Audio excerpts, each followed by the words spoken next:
In this module, we will be learning about the personnel services and operating expense portions of a budget.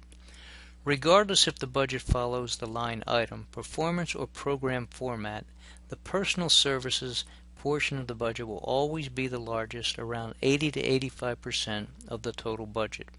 In this section of the budget exist all related salary costs for personnel. Before this area of the budget can be prepared, the agency's chief executive officer must decide how many personnel will be funded by the budget. This includes current personnel and any new personnel that have been determined to be necessary in meetings concerning the budget preparation.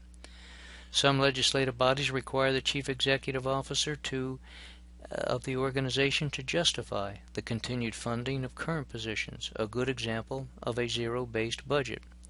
And almost all legislative bodies require the justification for the addition of new personnel. In addition to the salary for each position, matching funds must also be added.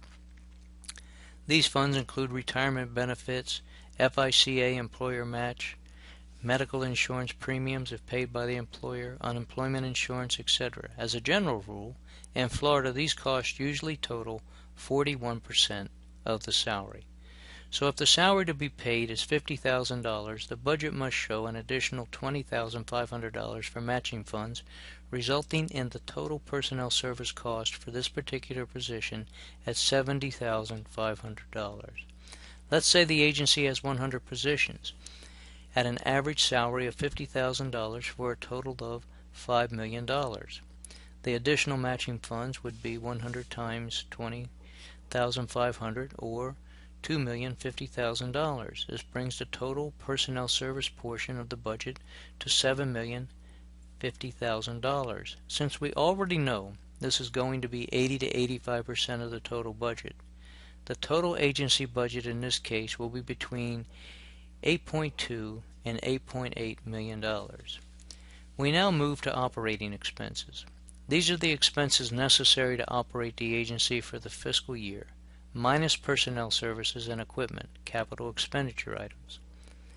As the PowerPoint shows, these expenses would include items such as travel, telephone services, gas for patrol cars, toilet paper for the jail, etc. Since we know this portion of the budget should represent between 15 and 20% of the total budget, the amount for operating expenses for this particular budget would be between $1.2 and $1.7 million. In our next module, Module 4, we will be discussing capital expenditures, the last major portion of a budget.